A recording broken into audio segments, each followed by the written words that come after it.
Muhammadan abduhu wa rasuluhu. Amma ba'd. Alhamdulillah, segala puji bagi Allah Subhanahu wa taala yang telah memberikan kepada kita nikmat iman dan Islam sampailah kepada kita pada hari ini, yaitu Sabtu 1 Zulhijjah 1445 Hijriah yang bertepatan dengan tanggal 8 Juni 2024. Kita berada di masjid yang alhamdulillah berkah, yaitu di Masjid Al-Mukarramah, dalam rangkaian kajian ilmiah bersama Ustazuna Abu Umar Indra SS Hafizahullah Ta'ala. Dan di mana insyaallah Ta'ala pada kajian ini akan bertemakan pentingnya ilmu bagi diri dan keluarga. Sebelum memulai kajian, alhamdulillah kami perkenalkan bahwa kajian ilmiah ini diselenggarakan oleh Majelis Ta'lim atau kajian Fathul Bari bekerja sama dengan SMP Fathul Bari Islamic School dan juga diprakarsai oleh Yayasan Fathul Bari Kisahul Ummah dan juga alhamdulillah didukung oleh Masjid Al-Mukarramah. Tanpa berlama-lama insyaallah kami persilakan kepada Ustazuna Abu Umar Indah SS Hafizahullah Ta'ala, falyatafadhal mashkuran. Assalamualaikum warahmatullahi wabarakatuh. Waalaikumsalam warahmatullahi wabarakatuh. Alhamdulillah hamdan katsiran thayyiban mubarakan fihi kama yuhibbu rabbuna wa yardah.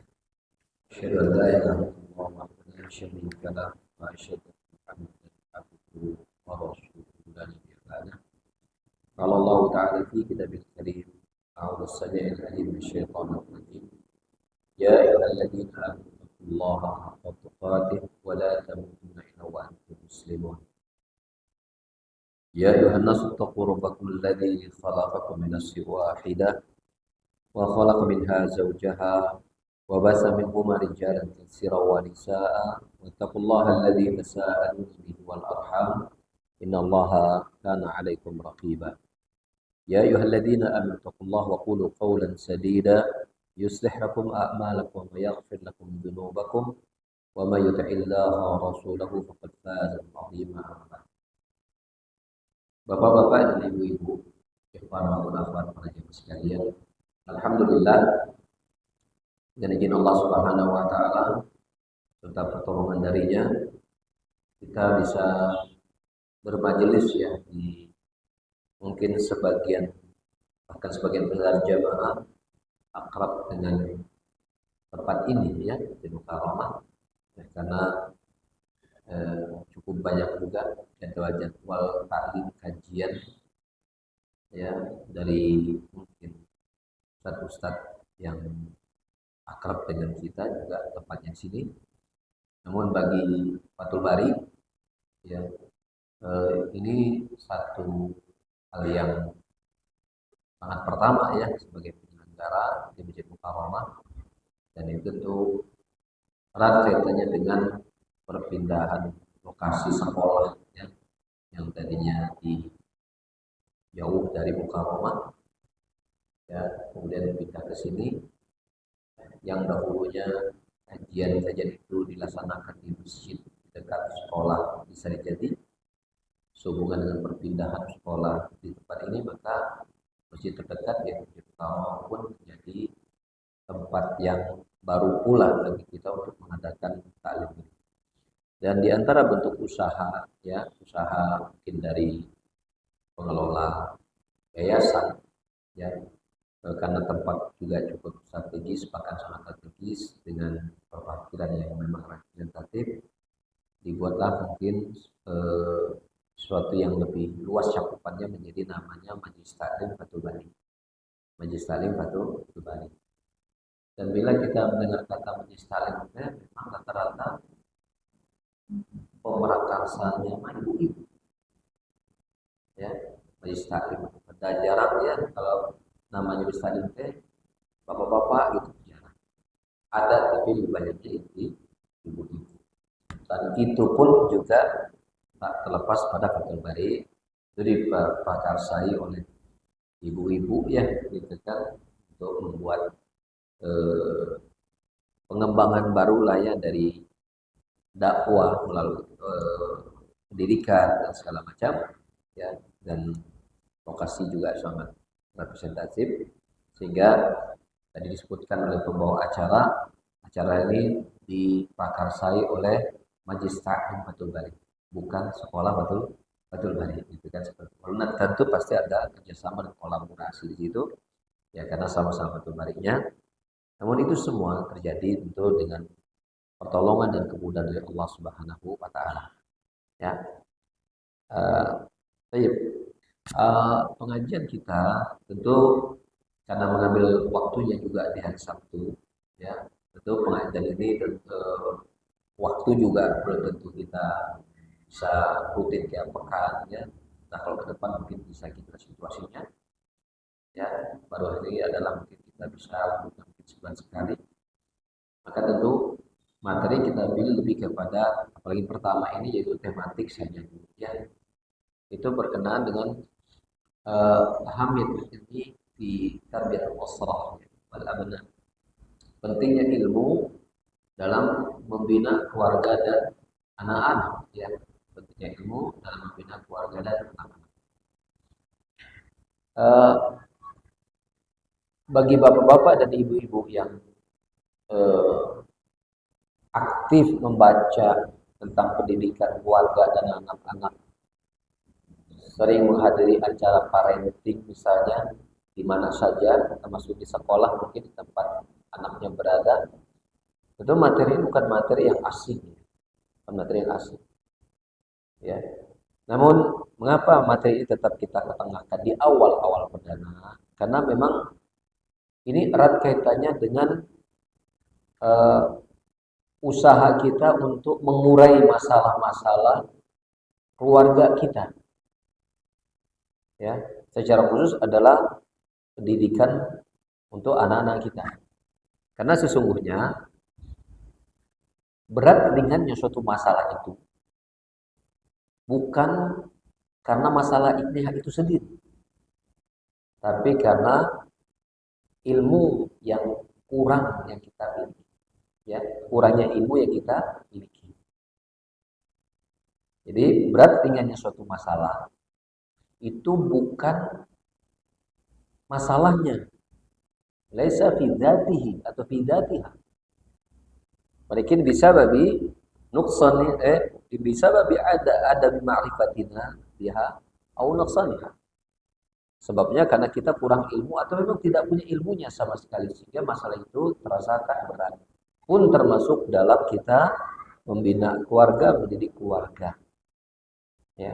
Dan kita tahu kalau berbicara tentang masalah keluarga itu kan nggak akan pernah selesai kecuali kematian tiba, ya, kan begitu.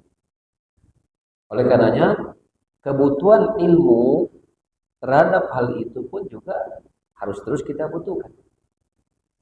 Harus terus kita butuhkan. Nah, ilmu atau pengetahuan tentang bagaimana kita membina keluarga ini menjadi perkara yang wajib hukumnya. Memiliki ilmu dalam mendidik keluarga, membina keluarga, ini hukumnya wajib. Hukumnya wajib. Jadi menuntut ilmu atau mencari ilmu atau membekali ilmu dalam membina keluarga ini hukumnya wajib. Terutama bagi yang bertanggung jawab, yaitu kedua orang tua. Didasari pada firman Allah Subhanahu wa taala di dalam surah At-Tahrim pada ayat yang ke-6, Allah taala berfirman, "Ya ayyuhalladzina syaitanir rajim, ya ayyuhalladzina amanu qu anfusakum wa ahlikum nar." Wahai orang yang beriman, jagalah diri kalian dan keluarga kalian dari siksa api neraka. Ya. Bagaimana cara menjaga diri kita dari azab neraka? Jawabannya adalah apa? Dengan kita mentaati Allah, kan? Itu jelas itu. Mengerjakan perintah dan meninggalkan larangan. Dengan mengerjakan perintah dan meninggalkan larangan. Hanya saja kita tidak mungkin benar dalam menjalankan perintah termasuk meninggalkan larangan tanpa kita memiliki ilmunya, ya kan? Sehingga hal ini ditegaskan oleh ya sahabat yang mulia itu Ali bin Abi Thalib dalam tafsir Katsir ketika menafsirkan makna jagalah diri kalian dan keluarga kalian dari api neraka, maknanya adalah apa? Adibuhum wa allimuhum. Ajarkan mereka adab-adab Islam dan ajarkan mereka ilmu-ilmu tentang syariat agama. Itu intinya. Karena selamatnya kita dari neraka ya, tidak mungkin tercapai tanpa ilmu yang benar yang ada dalam keluarga kita. Maka itu perlu diajarkan. Ada sebuah ungkapan yang indah dari seorang yang bijak ya. Itu perkataan begini. Ini termasuk perkataan sebagian ulama. Tentang masalah makan minumnya anak-anak kita. Bagaimana dia ekonominya mapan atau tidak. Itu orang tua sebenarnya enggak perlu ngajarin. Sama namanya anak, ketika dia lapar dia akan cari makan. Ketika dia haus dia akan cari minum. Ketika dia butuh kerja dia akan kerja. Enggak perlu diajarkan. Tapi kalau untuk urusan soleh dan tidaknya,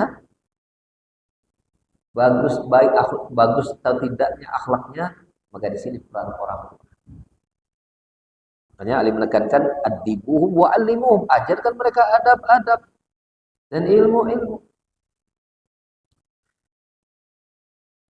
Ya.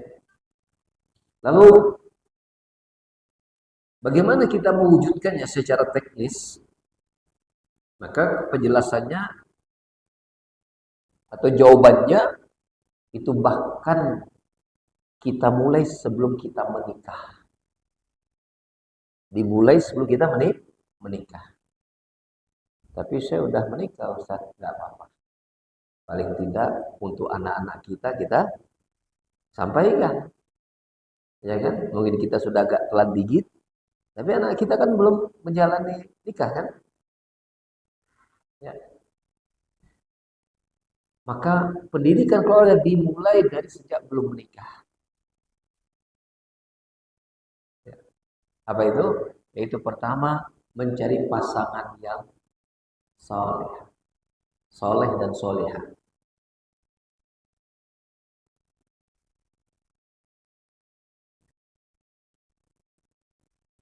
Nabi Sallallahu Alaihi Wasallam bersabda, "Tunkahul mar'atu li arba'." Dinikahinya seorang wanita itu karena 4 alasan. Karena 4 alasan. Artinya nikahnya sah, tapi umumnya seorang laki-laki itu memilih pasangan hidupnya, ya itu umumnya melihat 4 perkara ini. Lima liha, wali jamaliha, wali nasabiha, wali diniha. Dilihat dari hartanya, ya, cantik tidaknya, nasabnya bagus atau tidak, keturunan baik atau tidak. Atau kemudian orang pas lihat wanita calon istri oleh orang tuanya, kemudian kacaunya atau pekerjaan profesinya mungkin menakutkan misalnya profesi. Kemudian orang mikir benar jadi besan, berat gitu. Atau yang keempat karena agamanya. Bila ada seorang laki-laki menikahi seorang wanita karena lihat kaya, sah nggak nikahnya? Sah tidak? Sah. Kalau syarat-syarat sah nikah dia terpenuhi. Apa itu? Ada wali, ada 2 saksi, ada mahar, dan ada ijab kabul kan? Ada nggak dalam akad syarat sahnya nikah itu disyaratkan kudu kaya? Nggak ada. Berarti seorang laki-laki menikahi wanita karena kayanya sah nikahnya selama 4 syarat itu terpenuhi. Pun begitu ketika seorang laki-laki menikahi seorang wanita karena melihat keelokan wajahnya, kecantikannya. Bila 4 syarat tadi terpenuhi, ya, ada wali, ada saksi, ada mahar, ada ijab kabul, sah. Pun sama ketika dia menikahi, karena apa? Alasan melihat keturunannya, ya, apalagi melihat agamanya lebih sah. Tapi lihat Nabi Shallallahu Alaihi Wasallam memberikan penekanan, semuanya sah, boleh, tapi Nabi memberikan penekanan agar orang, seorang laki-laki yang akan membangun keluarga itu mendapatkan apa? Mendapatkan kebaikan dan keberkahan dalam membangun rumah tangga. Apa kata Nabi Sallam? Fafar bidzati din taribat yadak. Maka pilih karena alasan agamanya. Ya, maka kau tidak akan merugi. Engkau akan beruntung mendapatkan pasangan yang seperti itu. Ya, pasangan seperti itu. Apalagi empat-empatnya ada ya. Ya bengkar, fotonya baik, cantik, soleh, solihah gitu kan. Udah. Ya, kalau ketemu bengket langsung kita. Ya, jangan pastikan kabar tuh. Ya. Itu soal kayak surga dunia itu. Wanita yang seperti itu. Pun sebaliknya seorang laki-laki, kata Nabi sallallahu alaihi wasallam, mengingatkan kepada para orang tua dalam membuat kriteria calon mantu. Ketika ingin mulung mantu. Apa kata Nabi sallallahu alaihi wasallam? Ya, in ja'akum rajulun tardawna dinahu wa khuluquhu, ya, fazawwij. Ya. Jika datang kepada kalian seorang laki-laki yang kalian ridho akan apa? Agama dan akhlaknya. Kalau agama itu sholat 5 waktunya dia jaga. Ya, saumnya dia jaga. Akhlaknya juga bagus. Tata keramanya, sopan santunnya, bakti sama orang tuanya. Ya, kemudian amanahnya, tanggung jawabnya, akhlaknya bagus. Maka nikahkan oleh kalian para orang tua calon mantu yang seperti itu. Bila tidak wa illa, ya, kalau tidak, ya, takun fitnatan, ya, maka akan terjadi fitnah, wasadun arif, dan kerusakan yang besar. Dan di sini kita lihat membina keluarga pun diawali dengan memilih calon pasangan. Maka kalau di Bandung ini ada istilah, ya, lihat bibit, bebet, bobot. Kalau bibit mah lihat keturunan nah. Hari bobot mah kualitas nah, hari bebet naon. Selesai nanya-nanya kepada orang tua, bebet apa? Banyak juga nggak bisa menjawab. Pokoknya nama itu mah biar enak weh. Mengayunna. Ngayunna tidak enak bibit, bebet, bobot. Gitu. Diperhatikan aspek efek tersebut. Kemudian langkah berikutnya adalah sepasang suami istri ini, ya, itu menjalankan syariat jauh sebelum anaknya lahir. Jauh sebelum anaknya lahir. Misal diantaranya adalah ketika dia akan mendatangi pasangannya seorang suami, ya, dia berdoa terlebih dulu sebelum memulai berhubungan badan yang nanti akan melahirkan keturunan.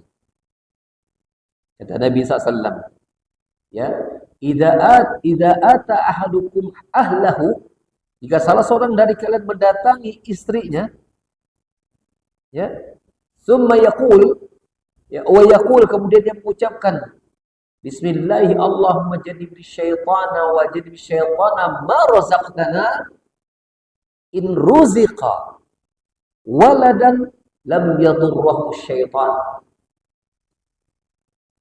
Ketika dia mendatangi istrinya mengucapkan doa, Allahumma jannibni syaitana, ya Allah jauhkanlah kepada apa? Ya jauhkan syaitan dari kami. Ya, wajib syaitana ma razaqtana, dan jauhkanlah syaitan dari anak yang kau rezekikan kepada kami. Maka kata Nabi sallallahu, jika ditakdirkan dia diberikan rezeki lahir anak dari hubungan badan tersebut, maka syaitan tidak akan bisa memudaratkannya. Maksud kata para ulama, bukan syaitan tidak menggoda. Masa itu Nabi Adam aja digoda, budak kurang tadi digoda? Bukan. Maksudnya syaitan tidak bisa memudaratkannya, bukan syaitan tidak menggoda mengganggunya, tapi syaitan tidak akan bisa membuatnya murtad dari agama. Tidak akan bisa membuatnya apa? Murtad, kufur, meninggalkan agamanya. Kalau kemudian akhlaknya buruk, itu semua anak-anak mengalami. Kita pun pernah mengalami. Ya. Doa. Nah, peran seorang istri besar di sini untuk mengingatkan suami ketika akan mendatangi dirinya untuk ingatkan doa, Mas, Kang doa heula, gitu. Ingat tuh. Agar apa? Agar dari hubungan badan tersebut lahir anak-anak yang apa? Yang taat kepada Allah, bakti kepada kedua orang tua.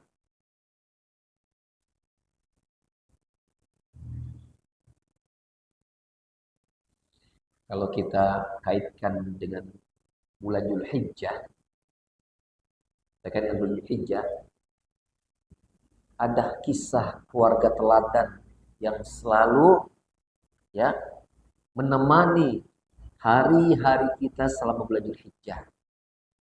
Keluarga saleh salihah, keluarga Nabi. Siapakah itu? Nabi Ibrahim. Pertanyaan anak. Kisah tentang kurban ini itu antara Ibrahim dengan Sarah atau Ibrahim dengan Hajar? Hah? Ibrahim dengan Hajar. Kalau di kita kan ditambah Siti Sarah, Siti Hajar. Gitu ya. Yang Hajar. Kalau bahasa kita mah Allah memang sudah memilih Hajar untuk menjadi istri Nabi Ibrahim karena kepantasannya memang untuk menjadi calon seorang ibu dari untuk menjadi istri seorang nabi besar dan calon seorang ibu yang hebat. Mari kita lihat perjalanan kehidupan. Bukankah saat itu Hajar ya dibawa oleh sang suami itu Ibrahim di tempat padang pasir sangat terbuka, tidak ada tempat berlindung, tidak ada rumah dan tidak ada satu penduduk pun, ditempatkan di tempat tersebut bersama bayi yang baru lahir. Kemudian dia ditinggalkan, ditempatkan di Mekah, kemudian ditinggalkan dan kembali kepada Palestina. Ibrahim. Tentu sebagai seorang istri, dia bertanya-tanya, gitu. Tapi pertanyaannya tidak mengatakan, Mas, kamu tega tinggal kita di sini?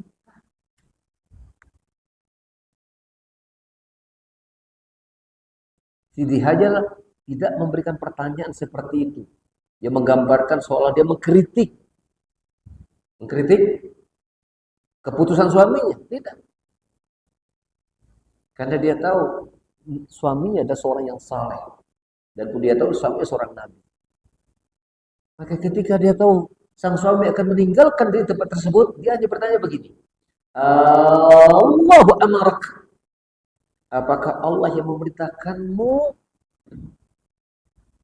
Itu saja pertanyaannya. Allah amarak. Allah yang memerintahkanmu? Dia menjawab, nah. Apa perkataan indah seorang istri?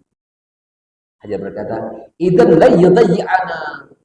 Kalau begitu dia tidak akan melantarkan kamu. Itu lihat karakter apa? Karakternya Hajar. Apa?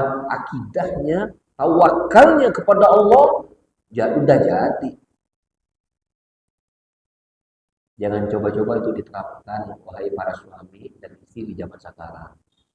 Maka Anda, wahai para suami, pertama kali akan dituntut cerai oleh istri Anda. Enak aja lu nyimpan gua di sini, gak ada orang, gak ada apa di hutan, kasih bekal secukupnya, gak dikasih HP, gak dikasih apa, ya jauh-jauh diterapkan. Itu luar biasa.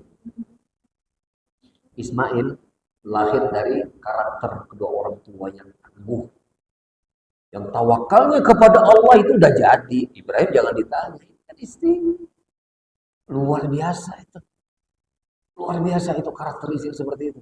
Lahirlah ya anak Nabi bernama Ismail yang mentalnya lahir dari genetik yang bagus. Itu penting. Ya.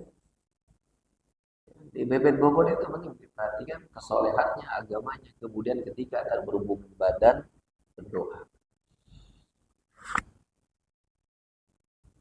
Terus jalankan kebiasaan-kebiasaan agama, amalan ketakwaan walaupun belum punya anak.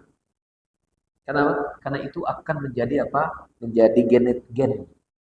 Karakter itu akan mewariskan.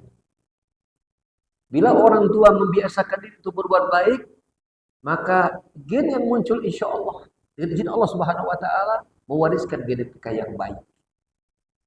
Bila dia terus membiasakan dirinya untuk beribadah dan bertakwa kepada Allah Subhanahu Wa Taala, itu akan mewarnai genetiknya. Dan semakin terwarnai ketika si anaknya lahir, dia sering mendengar bacaan-bacaan indah berupa zikir dan Al-Quran. Dia sering mendengarkan ucapan-ucapan bagus, santun dan sopan dari dialog suami istri, kedua orang tuanya. Walaupun dia tidak bisa meresponnya, tapi telinganya mendengar orang tuanya jauh dari ucapan-ucapan kotor.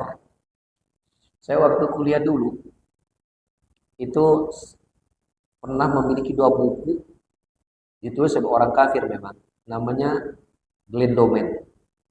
Dulu tuh terkenal kalau dalam pendidikan keluarga itu ada namanya Glenn Doman, ada namanya Montessori. Montessori, cuman yang populer dipakai di situ Montessori. Tapi ada satu lagi cukup berkembang di masa saya kuliah, dia namanya Glenn Doman. Jadi dalam teori Glenn Doman itu adalah gini. Semakin muda umur seorang anak, maka daya rekamnya akan semakin kuat. Maka anak yang ketika dia dari bayi, itu rekaman dia terhadap apa yang dia dengar, itu semakin kuat, melekat, nempel memorinya, dibanding ketika dia sudah semakin besar. Oleh karena itulah, ketika kedua orang tua yang soleh dan soleha, sudah sering memperdengarkan bacaan-bacaan indah Al-Quran kepada sang bayi yang baru lahir sekalipun, maka rekaman itu bisa bertahan sampai dia meninggal, sampai dia dewasa dan tua. Betul. Nah, kalau orang-orang di luar agama kita, non-muslim kafir ya, itu kan mereka mengajarkan namanya musik Beethoven, Mozart. Katanya itu bisa membuat otak cerdas. Menurut penelitian alam mereka, ya sah-sah saja. Ya, mereka dengan versi mereka jalur mereka sah saja. Tapi Islam memiliki apa? Memiliki sistem sendiri. Tapi kesamaannya adalah sama-sama diperdengarkan. Betul kan? Kalau dia memperdengarkan musik Mozart, Beethoven, musik apa namanya? Klasik ya. Ya kan? Kita Al-Qur'anul Karim. Dibacakan hadis. Ya. Ajarkan kalimat-kalimat mungkin huruf hijaiyah. Kan sekarang sudah ada ya langkah-langkah huruf hijaiyah. Dengarkan ya. Alifun ba, ta'un sa. Nah, kan ada sekarang. Jimun ha'un ha'un. Nah, gitu. Darul to, darul itu bagus.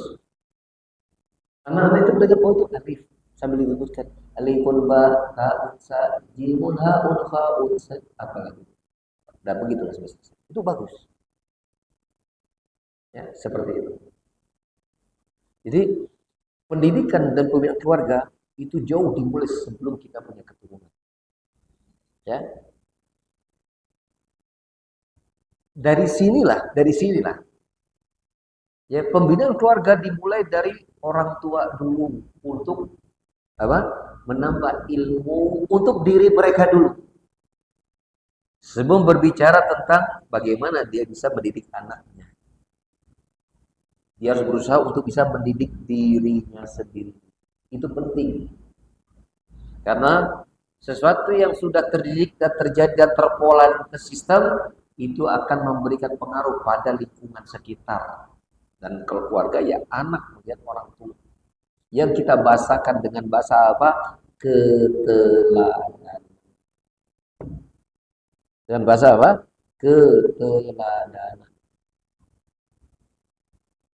Bila si anak sering mendengar Al-Quranul Karim dibacakan di rumah, Ibunya apalagi karena sering banyak di rumah itu sang ibu kan bersama anaknya dibanding bapak, karena bapak punya kewajiban mencari nafkah di luar, maka itu akan mewarnai otaknya dalam perekaman, akan mewarnai karakter dan jiwanya terhadap agama. Oleh karena itu, ya orang tua harus belajar untuk meningkatkan ilmu apa saja. Ya. Dan alhamdulillah di zaman sekarang, ya di kiwari ayeunanya hampir tidak ada uzur, tidak ada alasan namanya kita itu tidak paham agama. Tidak ada alasan. Kenapa? Media untuk belajar sudah terbuka, baik offline maupun online. Sudah terbuka. Tinggal kita cari informasi mana guru yang cocok, mana program yang bagus, mana yang tepat buat kita. Itu tinggal dipilih gitu. Jadi hanya tersisa satu saja. Tekad yang kuat kita ingin bisa. Itu saja. Ya. Kalau sudah punya tekad, tawakal sama Allah Subhanahu wa taala. Karena Allah Taala berfirman, "Wa iza azamta fatawakkal 'ala Allah." Kalau engkau sudah bertekad, sudah berazam, sisanya apa? Bertawakallah kepada, serahkan semua kepada Allah. Pak Ustaz, saya itu kenal agama itu sudah umur, Pak Ustaz, saya udah lagi sibuknya kerja. Berazam, pengen bisa. Nanti sisanya serahkan sama Allah, nanti Allah akan tunjukkan jalan-jalan itu untuk kita bisa. Sahih. Ya, walaupun memang dia butuh, it takes time. Walaupun dia memang butuh waktu agak lama. Karena sebab kita sudah umur atau sebab kita waktu yang pekerjaan yang cukup padat. Tapi kesungguh-sungguhan itu akan menjadi ya sebab Allah mendatangkan pertolongan. Buktinya Allah Ta'ala berfirman di ayat terakhir di surat Al-Ankabut. Masa surat yang ke-79 kalau nggak salah. Ayat terakhir di surat Al-Ankabut. Tentu kalau bukan Al-Ankabut dia ayat terakhir. Allah Ta'ala berfirman, walladzina jahadu fina lanahdiyannahum subulana. Dan orang-orang yang bersungguh-sungguh untuk mendekati kami pasti akan tunjukkan jalan-jalan kami kepada mereka. Itu janji Allah. Walladzina jahadu fina lanahdiyannahum subulana. Dan orang-orang yang bersungguh untuk mendekati kami akan tunjukkan jalan-jalan itu kepada mereka. Itu janji Allah. Berarti situ kita lihat bagaimana Allah kepada kita sebagai seorang hamba tergantung kita sebagai diri kita sebagai seorang hamba. Bila kesungguh-sungguhan untuk menambah ilmu, menambah kebaikan itu, jujurlah dari diri kita. Ada usaha yang jelas, ya sungguh-sungguh juga terlihat seperti itu, maka pun Allah akan mudahkan. Allah akan mudahkan diri dengan doa dan seterusnya. Ya.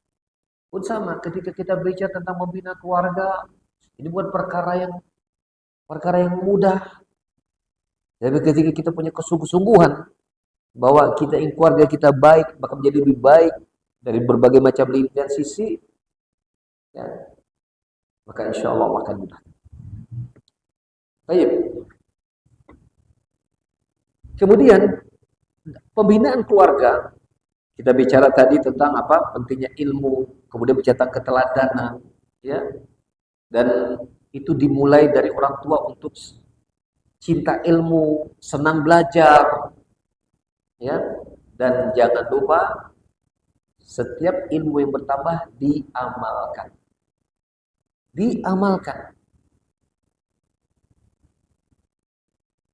Karena kalau tidak diamalkan, keteladanan sulit didapat.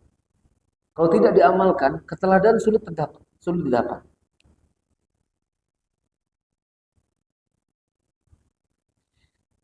Syekhul Islam Ibnu Taimiyah rahimahullah taala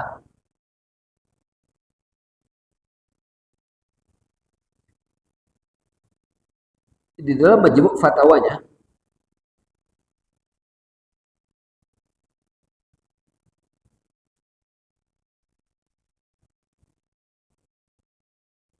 menjelaskan pengaruh besar amal dibandingkan dengan perkataan.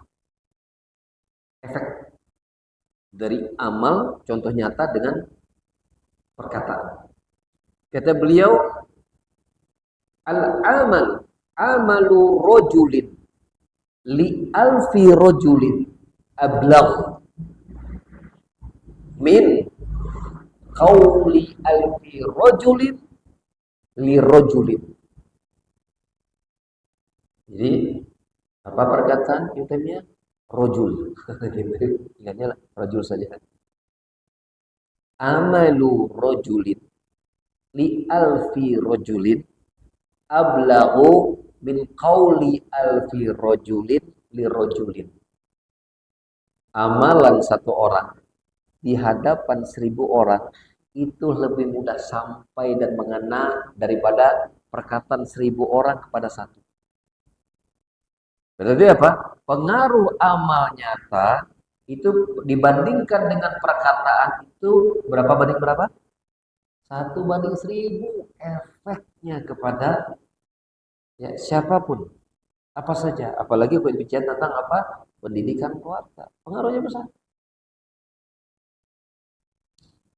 Ya. Oleh karenanya jangan lupa kita bertambah ilmu dan bisa beramal itu tidak akan lepas dari pertolongan Allah Subhanahu wa taala, maka usaha langkah nyata kita dalam pendidikan keluarga adalah apa? Berdoa. Berdoa. Karena kaitannya pentingnya ilmu, jangan lupa doa agar kita serius ditambahkan ilmu.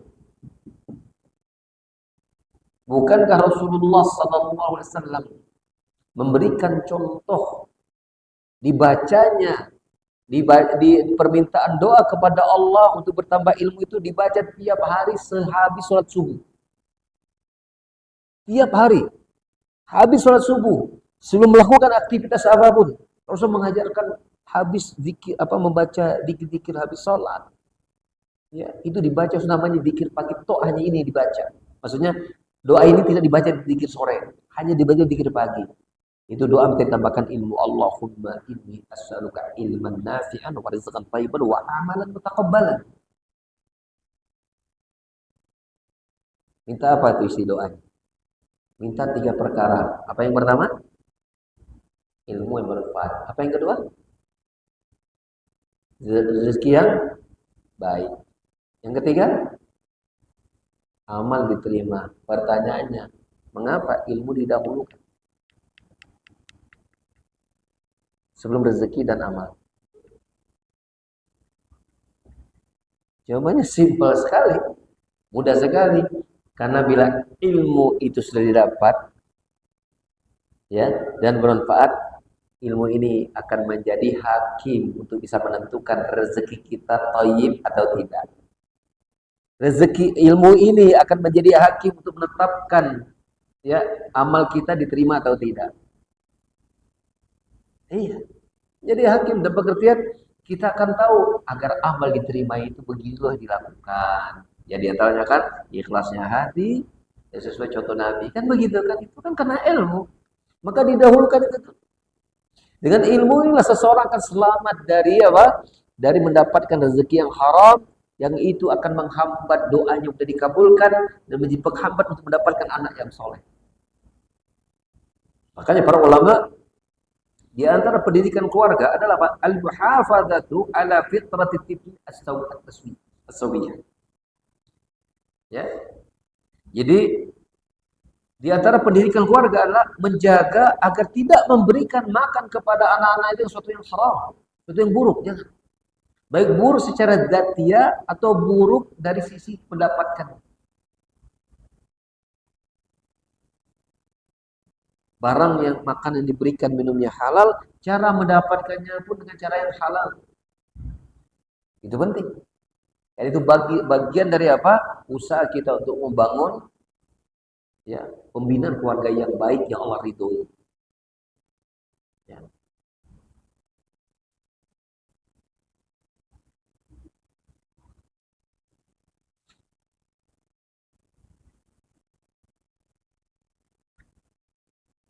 Makanya ada hadis Nabi Sallallahu Alaihi Wasallam yang menjadi sinyalemen ke arah ini. Ya, ke arah ini. Ya kalau hadis bahwa makanan haram dari terhalangnya doa, kita sudah maklum ya. Jadi ada seorang laki-laki kata Nabi ya yang dia yutil safar ash akbar ya, yang dia ini sudah melakukan perjalanan jauh, pakaiannya lusuh, rambutnya kucel, pakaiannya lusuh berdebu. Kemudian dia mengangkat kedua tangannya di langit untuk memanggil Allah ya Rabbi, tapi ya makanannya haram, dari yang haram, minum dari yang haram, pakaian dari yang haram, dan dicukupkannya dia dengan yang haram, maka bagaimana doanya bisa dikabul. Ya, termasuk doa kita punya pasang anak yang soleh sudah dikabul kalau makannya dari yang haram. Ya. Tetapi bukankah Nabi juga memberikan sinyal dengan bersabda, ya, ma min mauludin illa yuladu ala fitrah, kan? Tidaklah ada seorang anak yang lahir kecuali lahir dalam keadaan fitrah, bersih, tidak ternodai apapun. Ya. Bersih. Dia tidak mewarisi dosa orang tua. Maka ketika ini sudah bersih, jangan masukkan sesuatu yang buruk. Jangan masukkan ke dalam tubuh sesuatu yang buruk. Heboh masyarakat ketika mereka mendengar populernya Imam Bukhari akan kekuatan hafalannya. Betul. Jadi ulama-ulama di zaman Imam Bukhari yang mempelajari hadis, mereka semacam mengadakan tes case untuk menguji kekuatan Imam Bukhari. Dikumpulkan 10 orang yang masing-masing mengeluarkan sebuah hadis yang berbeda-beda dengan sanadnya masing-masing. Tiap sanad itu misalnya sanad yang pertama dia memakai sanad yang nomor 9. Sanad yang 7 ngambil sanad yang nomor 2. Dia acak. Sanad itu artinya rantai perawinya, dia acak-acak.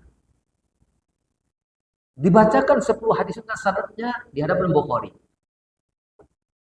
Begitu 10 hadis sudah dibacakan dengan sanadnya, berarti Imam Bukhari datang kepada si nomor 1. Sanadnya bukan begitu. Ini dari fulan, dari fulan, dari fulan. Yang kedua, ini dari fulan, dari fulan, dari fulan. Sampai 10 itu diluruskan semua. Mereka berdecak kagum akan kekuatan hafalan Imam Bukhari. Nah, mereka sebagian mereka bertanya-tanya kepada ibunya Imam Bukhari. Apa sih yang dilakukan oleh sang ibu sehingga melahirkan anak yang hebat luar biasa seperti ini? Tanya kepada ibunya Imam Bukhari. Oh, Imam Bukhari namanya siapa? Bukhari itu kan Imam Bukhari diambil dari tempat lahirnya itu daerah Bukhara. Bukhara itu daerah Sopit sono. Namanya dia siapa? Siapa nama Imam Bukhari? Namanya saya tahu ya.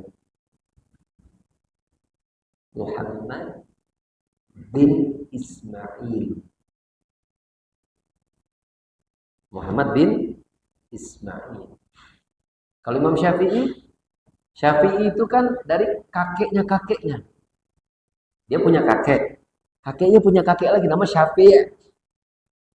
Kalau nama dia sendiri siapa? Namanya Muhammad bin Idris. Itu Imam Syafi'i. Maka orang-orang bertanya kepada ibunya Imam Bukhari. Ya. Siapa nama ibunya Imam Bukhari? Jawabannya Ummu Muhammad. Jawabannya Ummu Muhammad. Apa yang bagaimana cara engkau sampai akhir lahir Imam Bukhari? Kata dia,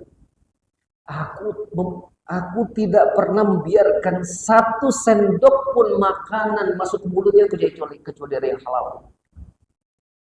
Jadi dia pastikan betul dari mana makanan minum masuk ke mulut Imam Bukhari, walaupun tidak dari dia langsung, dia akan pastikan bahwa tidak boleh kecuali masuk yang halal-halal saja.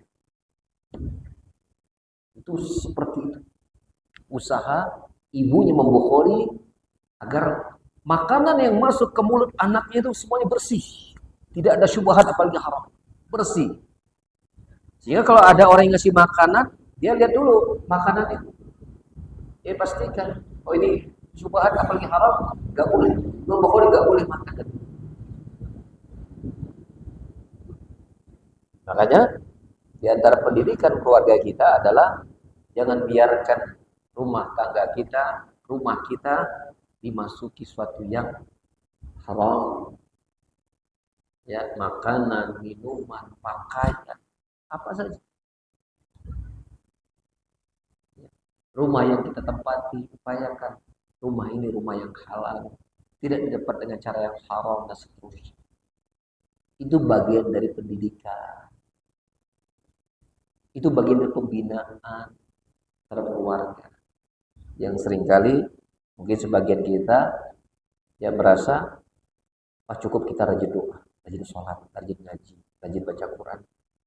Ya, itu usaha sudah sangat bagus. Tapi ada bagian yang lain yang harus kita rawat juga. Itu pastikan bahwa apa yang masuk di rumah tangga kita itu bersih.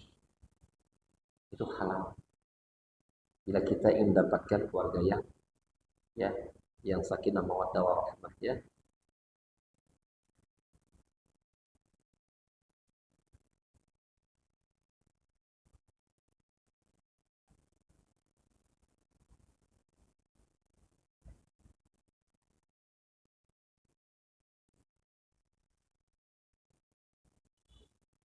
Baik, berikutnya.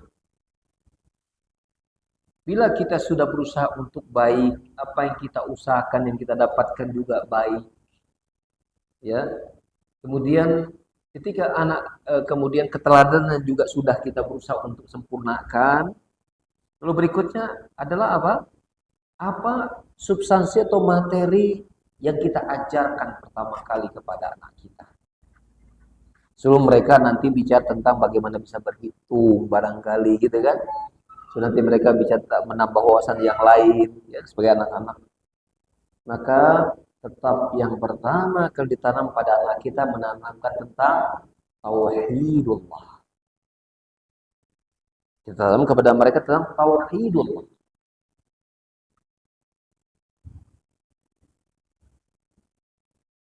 Tauhidullah. Salah satu penanaman tauhidullah adalah menanamkan tentang al-iman bil qadar wa tawakkal ala Allah Subhanahu wa taala. Yaitu bertanaman kepada anak kita untuk hatinya selalu terikat kepada Allah dan beriman kepada takdir. Tanamkan kepada hati selalu terikat kepada Allah. Contoh misal, Nabi Shallallahu Alaihi Wasallam bersabda, menganjurkan ketika memberikan nama anak-anak itu dikaitkan dengan Allah. Kata Nabi SAW, khairul asma'i Abdullah wa Abdurrahman. Sebaik-baik nama adalah Abdullah dan Abdurrahman. Apa? Agar sejak kecil si anak itu diikatkan dengan lafaz Allah. Khairul asma'i Abdullah wa Abdurrahman. Sebaik-baik nama adalah Abdullah. Engkau itu adalah hambanya Allah. Engkau itu adalah hambanya Rahman.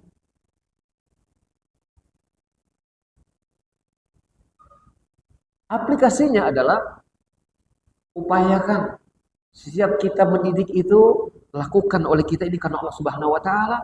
Kita sampaikan kepada dia bahwa Allah menyukai ini, Allah tidak menyukai itu. Paham tidak? Nah, belajar. Bukan kita tidak boleh sampaikan kalau kamu rajin belajar, nanti kamu bisa menguasai ilmu supaya kamu naik kelas. Bukan itu enggak boleh. Tapi jangan yang pertama dan utama. Yang pertama dan utama kita kepada belajar karena Allah cinta kepada anak-anak yang senang belajar. Tanam kepada dia, Allah suka, Allah ridha. Kemudian nanti Allah akan memberikan kamu kemudahan, ilmu bisa dikuasai, naik kelas, kamu juga ini senang. Nah gitu. Tanam kepada anak kita bahwa kalau kau belajar, maka Allah akan mencintaimu. Nah, kalau engkau senang betul, Allah akan menyayangimu. Kalau Allah sudah menyayangimu, Allah akan melindungimu di mana kamu berada. Allah berikan kamu hadiah dunia akhirat berupa surga.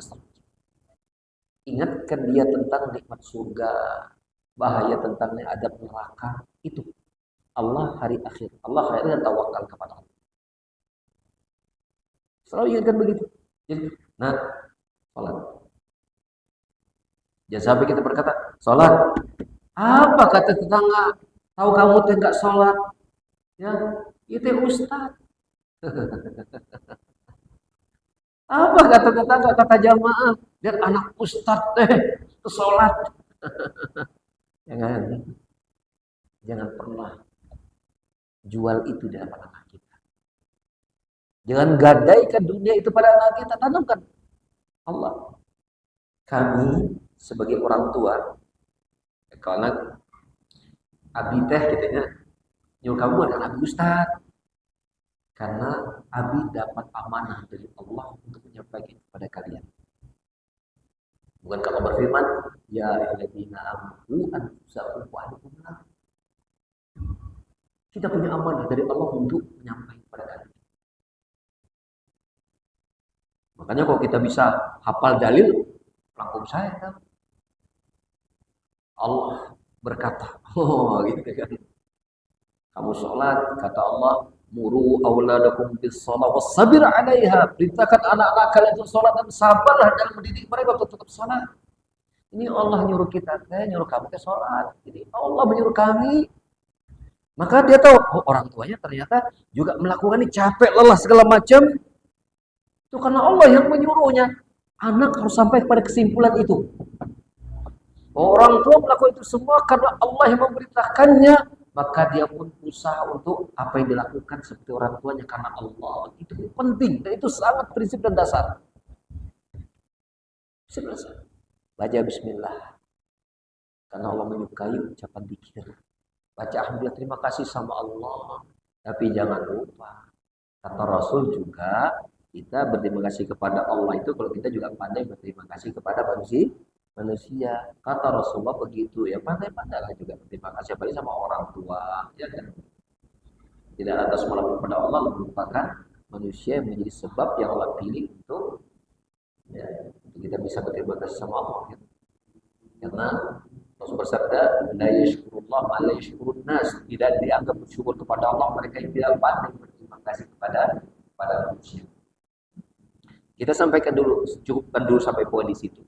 Bahwa pendidikan pertama, pembinaan pertama dalam keluarga adalah tanamkan tentang tauhidullah, bertauhid kepada Allah.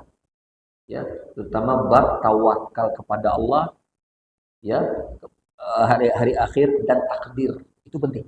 3 itu saja. Ikat kepada Allah, hari akhir itu surga dan neraka, kemudian tawakal plus takdir.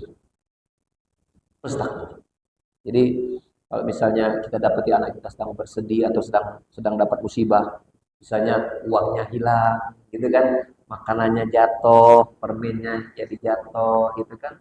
Sampai pada anak kita, oh permennya jatuh, kenapa jatuh? Kesenggol sama si A, jadi jatuh, nangis gitu kan. Itu sudah takdir. Allah tidak mengatur, sabar. Kenapa kamu nangis? Saya nilai itu, aduh, padahal udah belajar, kenapa ini jadi nilai jelek? Gitu kan? Jadi, udah, kamu udah berusaha, udah berdoa, udah takdir sama. Allah sudah mentakdirkan. Itu penting. Namanya takdir. Tanamkan sejak dini. Takdir. Dan itu juga membuat kita bisa menjadi apa? Merefleksi tentang iman kita pada takdir. Kita pada anak kita takdir, maka kita juga berusaha untuk bersikapi diri kita juga menerima takdir sebagai orang tua. Karena kembali kepada keteladanan tadi kan, jangan sampai kita ingin menanamkan anak untuk tingkat kepada Allah daripada takdir, kita sendiri pas ada takdir teredo. Kita kenapa sih akhirnya kamu makan wae? Tadi jalan nanti polisi, jadi kamu makan wae. Bilang aku siap ke ayat ya udah takdir gitu biar sih membiasakan juga orang tua itu ke apa itu takdir mau diapain ya si anak waktu lari ke sana kemari itu apa hiasan kaca harganya sekian juta pecah gitu kan jangan emosi ya sudah berapa. Nanti kalau bermain jangan di dekat kaca, main tempat yang aman, begitu. Nah, jadi si anak tahu berarti ini semua sudah Allah atur ya, iya. Cuman kan harus berusaha jangan sampai terjadi. Nah gitu, itu sangat penting. Karena ada kejadian ini saya tutup dengan sebuah mungkin kisah nyata yang banyak dialami, kita mengalami. Si anak tanya udah diomongin, yang di dia main teh, jangan lari, gitu kan? Gombrang, pecah kaca, pecah piring.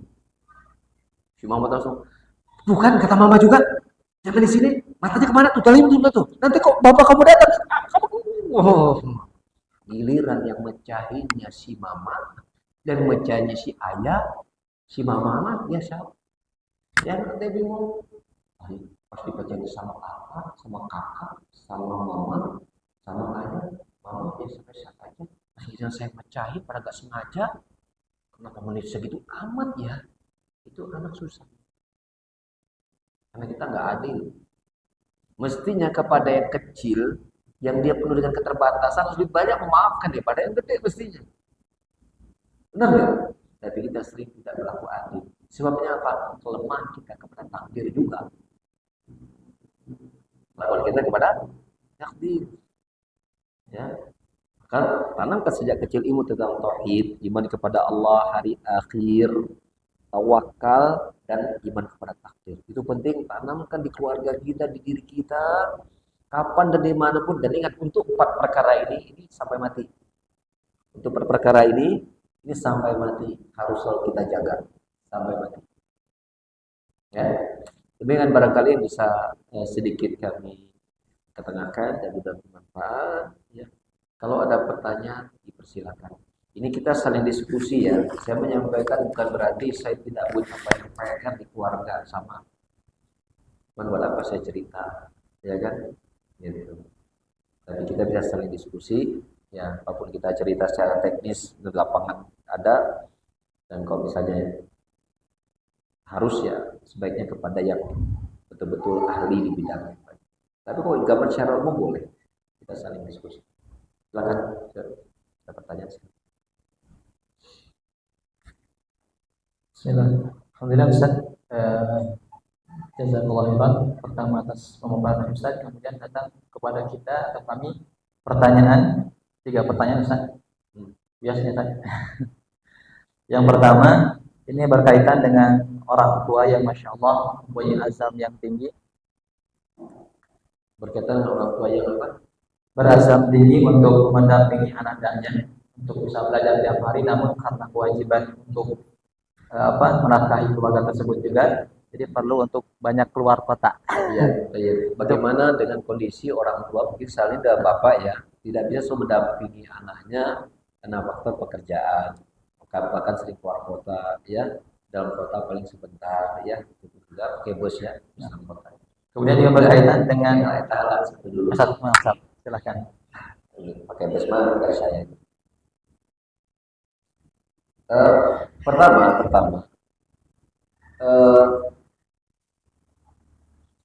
tetap harus dijaga namanya komunikasi. Ya, menjaga komunikasi ya kepada anak-anak kita itu harus selalu dirawat. Di zaman sekarang cara kita berkomunikasi itu sudah sangat-sangat mudah. Ya, ada HP di tangan kita, juga dipegang oleh anak-anak kita, maka ya walaupun kita jauh itu tetap harus dijaga. Ya. Dan terus manfaatkan momentum itu untuk memberikan arahan-arahan. Ya, seperti meminta kepada dia untuk ya bertaat sama ibu di rumah. Ya, kemudian bantu ibu di rumah, rajin belajar, harus terus diingat. Mungkin kadang-kadang anak itu bahkan sering mungkin gak paham apa yang kita nasihatkan, atau mungkin gak merasa bosan dengan kita ucapkan, tapi tetap harus kita sampaikan.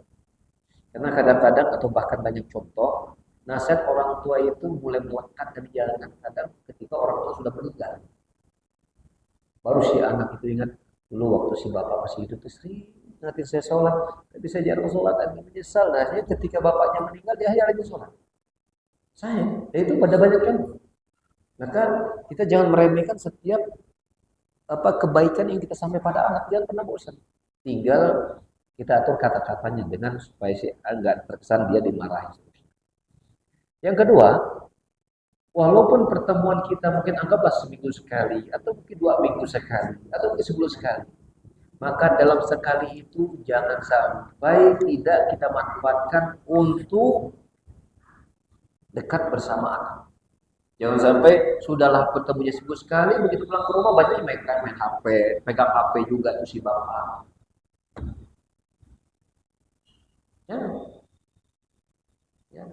Mumpung ini seminggu sekali, manfaatkan betul momentum itu tuh banyak berdiskusi bersama anak, main bersama anak, masuk dari hati ke hati seterusnya. Ya.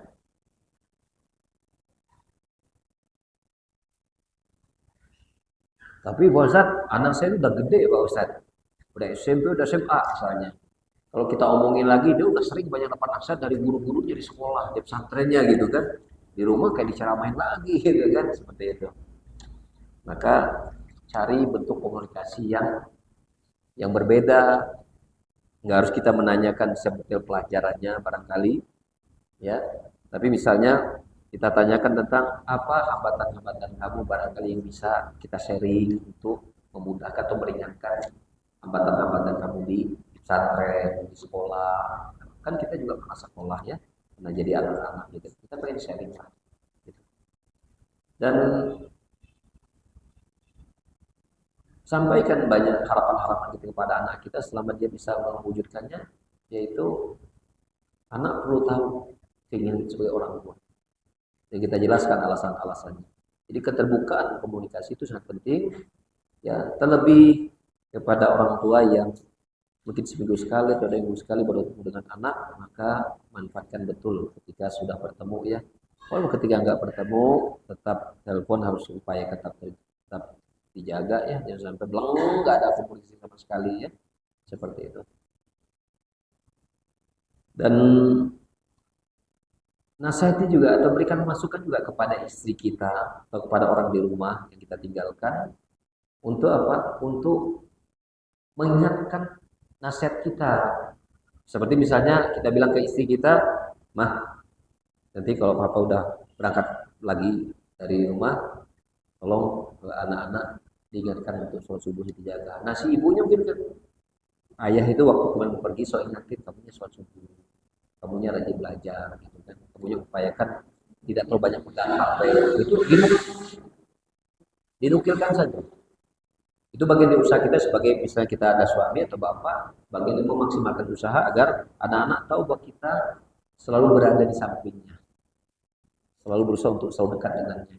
Ya seperti itu. Jangan sampai udah jarang ketemu, begitu ketemu marah-marah. Ya kan? Seminggu sekali ketemu, kamu ngapain aja selama bapak nggak ada? Mestinya kamu tuh, udah jarang ketemu, begitu ketemu, anak disidang terus, bareng terus. Padahal si anak tuh butuh rinduannya itu terpenuhi. Dia pengen dirangkul, pengen dengar. Maka banyaklah jadi pendengar. Itu penting. Banyaklah jadi pendengar. Ketika jarang ketemu, kita menjadi pendengar setia. Pokoknya sekarang ayah mah pengen mendengar kamu sebanyak-banyak cerita. Ya, hati-hati ya. Bagi bapak-bapak atau ibu-ibu yang jarang ketemu anak, ketika ketemu anak, jangan langsung disemprot, jangan marah-marahi. Dia nggak butuh itu. Dia butuh sapaan lembut kita. Dia butuh dekapan pangkulan tangan kita. Dia butuh belayan tangan kita, usapan ke rambutnya, ke kepalanya, ciuman dan seterusnya. Dan sehat yang lembut, sehat yang bijak, itu yang akan berkesan. Yakinlah. Dan saya sudah buktikan. Dan sudah dibuktikan oleh banyak orang tua yang melihat manfaat diskusi dan perkataan lembut kepada anak-anaknya. Berikutnya, Assalamualaikum warahmatullahi wabarakatuh. Bagaimana cara memberitahu suaminya? Tinggal kasih tahu aja. Kan tahu banyak penjual. Ada tahu tauhid, tahu. Tinggal kasih tahu kan? Gitu. Supaya berhenti merokok. Ya dikasih tahu sebanyak-banyaknya supaya dia nggak boleh rokok. Ya dia boleh rokok, ini tamunya makan, gitu kan? Ini bisa ya.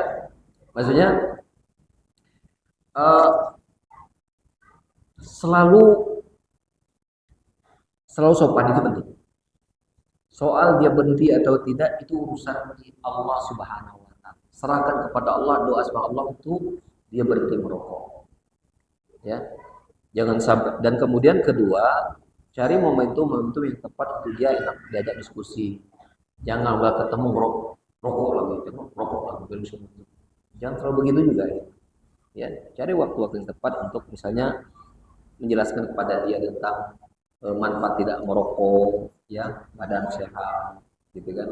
Seperti kalau dia bilang, kalau istrinya bilang ekonomi jadi bisa nabung, itu nggak masuk tuh ke bapak-bapak. Ah, duit ada rokok, duit itu rokok ada slotnya, tenang, nggak masuk.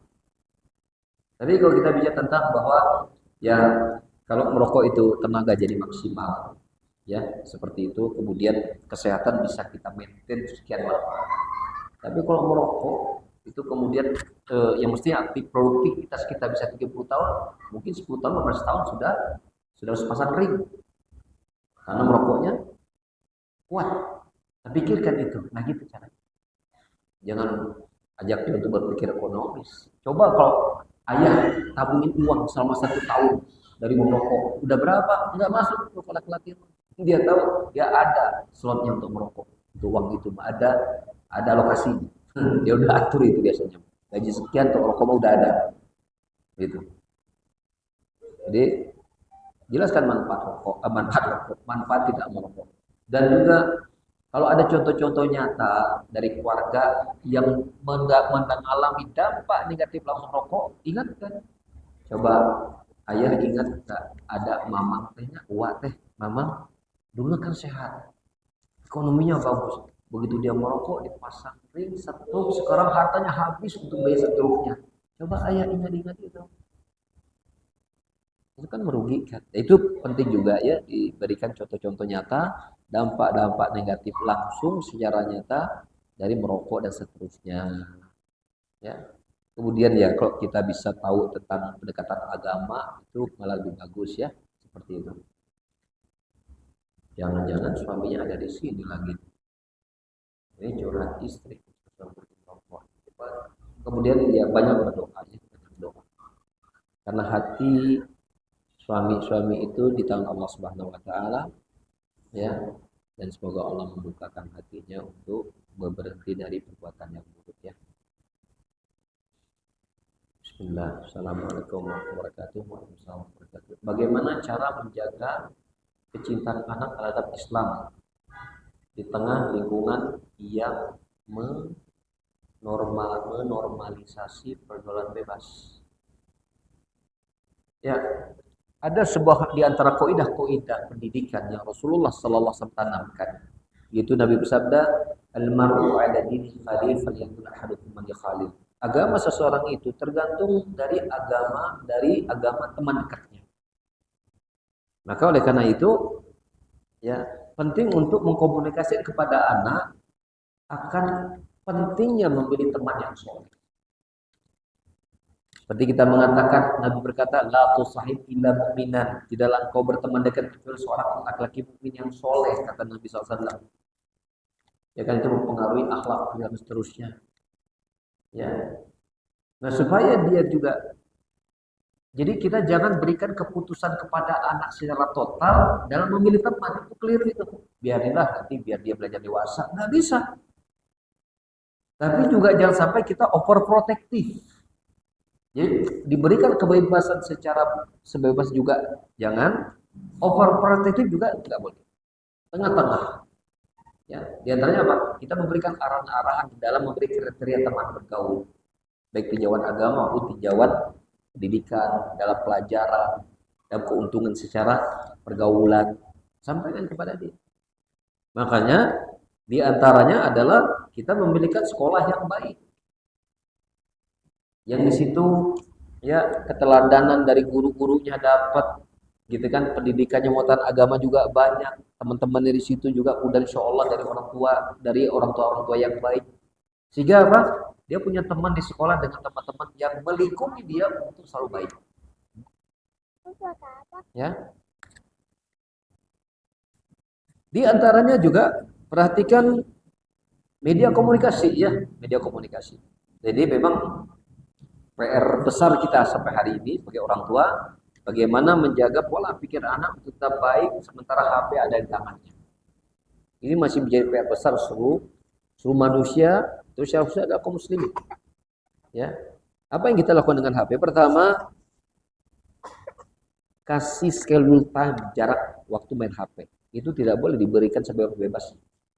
Harus ada batas waktu main HP. Pegang HP jam sekian. Kalau dilanggar HP-nya, waktu mainnya diambil. Nggak boleh main. Nggak boleh pegang HP. Kedua, kita harus tahu yang dia main apa. Walaupun game, kita harus tahu gamenya apa. Karena tidak semua game itu aman secara agama. Masuk di dunia mereka. Bagaimana caranya? Jangan ketika lagi main tiba-tiba ngintip, jangan. Tapi di waktu dia tidak pegang HP, kita bisa tentang dulu bapak waktu main HP itu game itu kayak gini. Kalau sekarang anak saya main HP gimana serunya? Nah, gitu kan? Padahal kita sedang mencari informasi. Itu kalau game kayak gitu ada ininya nggak? Ada orang yang suka jahatnya nggak? Ada ayah kayak gitu. Nah, berarti kita tahu nih si anak mulai belajar tentang trik-trik kejahatan kan? Di situ kita luruskan. Itu syubhat. Seperti itu kalau dalam agama Allah itu nggak suka. Kita sebaik itu begini, begitu seperti itu. Diawasi, ya diawasi. Jadi hati-hati dengan HP, kemudian cari tahu teman mainnya, itu penting. Kalau karena Nabi mengatakan agama soal tergantung temannya, kita harus pastikan teman yang dijadikan dekat, soulmate itu siapa, itu penting. Ya dari kecil, apalagi kalau udah gede SMP SMA, itu penting. Makanya ada kata para ulama membuat sebuah kata penyair Arab, anil mar'i la tas'al, sal an qarini, sal an qarini, fa innal muqarin li qarinihi yaqtadi. Kalau kita ingin tahu seseorang, termasuk tentang anak kita, jangan tanyakan langsung kepada dirinya. Boleh, tapi itu tidak efektif. Tapi tanyakan siapa teman kita. Cari tahu siapa teman dekatnya. Karena seseorang itu kepada teman, dia akan ikut. Pastikan, kalau di sekolah, dia sama siapa? Alhamdulillah, bagus. Ketika dia di rumah, siapa teman dekatnya? Ya, siapa teman dekatnya? Kalau dia teman dekatnya di HP, siapa di HP? Ya, itu harus ada usaha kita untuk mengetahui siapa teman yang dipercaya oleh anak-anak kita. Dan semoga Allah Subhanahu wa taala lindungi selalu anak-anak kita dari berbagai macam keburukan dunia dan akhirat, dan menjaga kita dan keluarga kita dari adab neraka, dan memudahkan kita ya untuk masuk surga Allah Subhanahu wa taala. Dan ini pertanyaan terakhir. Bismillah Ustaz, anak punya anak remaja ikhwan berumur 16 tahun yang baru besar. 16 tahun baru besar ya. Dan segala kebingungan 16 tahun yang baru beger, bukan besar, yang baru beger, dengan segala kebingungan terhadap perubahan dirinya dan usaha untuk menundukkan pandangan kepada akhwat. Oh iya, nah beger tadi itu seringkali dia tanya kepada anak tentang masalah-masalah biologis. Apakah Anda sebagai ibu boleh panjang lebar menjelaskan pendidikan seks kepada anak-anak?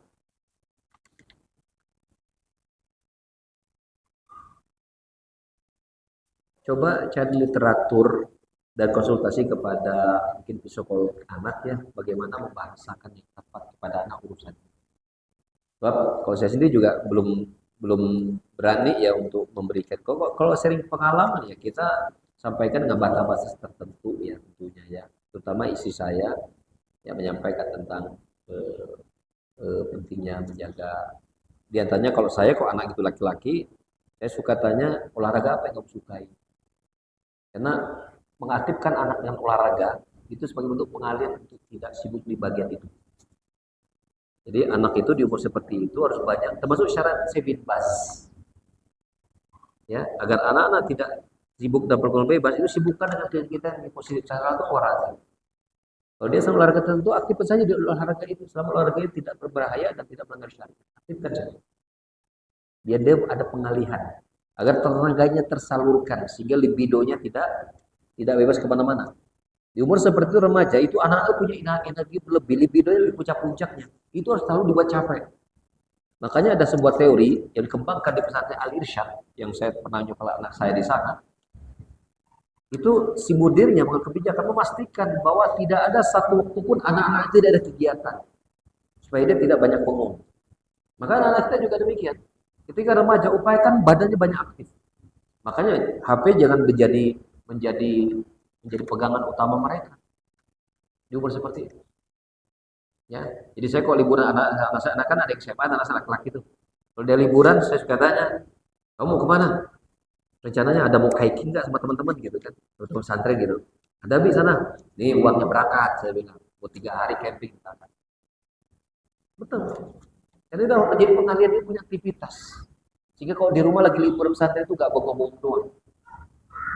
Ya, so, rata-rata kalau anak pesantren pasti HP sudah andalan tuh, HP rata-rata. Kalau ada anak-anak pesantren, wah sudah kayak merdeka kalau ada liburan.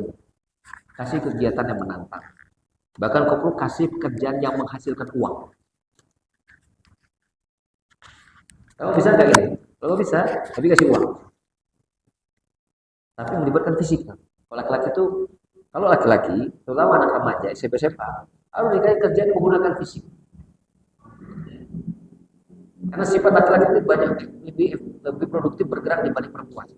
Maka harus banyak digerakkan. Ya. Kalau dia masih belum capek, suruh mijit misalnya. Mijit semua anggota keluarga. Nah, tantang bisa nggak kau mijit 10 orang hari ini? Ini tantangannya. Seperti itu positif. Kalau dia masih ya. Cari kerjaan menantang. Kalau misalnya ada sebuah lembaga yang membuat program liburan sekolah, kegiatan sekolah, ikutkan saja. Bayar, keluarkan harta kita untuk program produktivitas anak-anak kita. Ketika ada liburan, 3 hari ke gunung, ya kemudian acara api unggun, ada arum jeram segala macam. Kalau kita lihat dia mampu dan ada pelatihnya, ikutkan aja olahraga arum jeram. Ya saya waktu anak saya masih SMA di Al-Irsyad itu, dia ikut namanya Aulita, itu semacam kayak Wana Satria, Wanadrinya pesantren. Pecinta alam untuk pesantren. Oh itu saya sangat dukung. Sangat dukung anak-anak yang punya aktivitas lagi remaja-remaja itu harus selalu kita bangunkan aktivitas. Jangan suruh dia, kamu kan saya hafal Quran, hafal terus dong. Kalau liburan ngapal.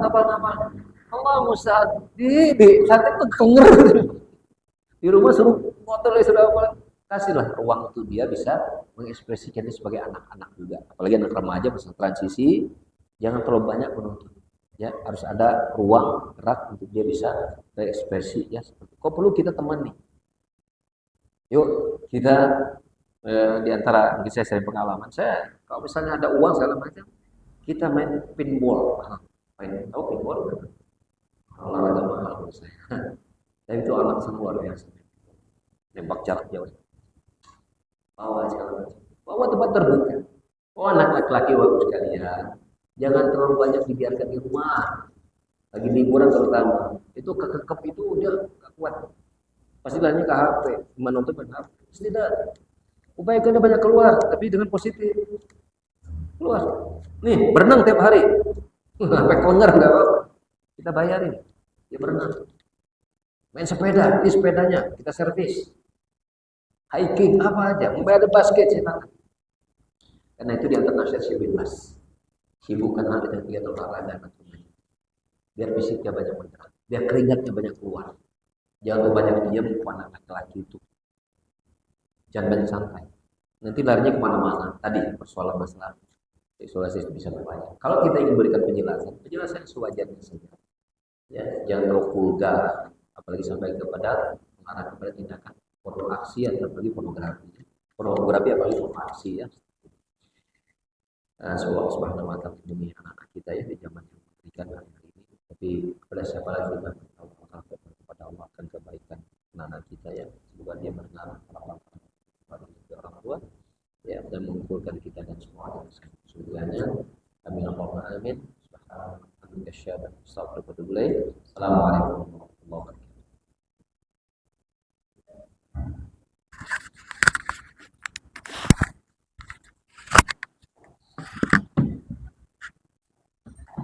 Alhamdulillah kami ucapkan jazakallahu khairan kepada Ustazana Ustaz Abu Wanita SS Allah Ta'ala yang telah memparkan kajian ilmiah yang diselenggarakan oleh Majelis Ta'lim Fathul Bari, dan juga alhamdulillah kami ucapkan syukran wa jazakallahu khairan kepada para jamaah yang hadir, hadirin hadirat, Abu yang telah Masya Allah secara langsung dan tidak langsung mendukung acara ini sampai berlangsungnya, dan alhamdulillah banyak faedah yang kita dapatkan.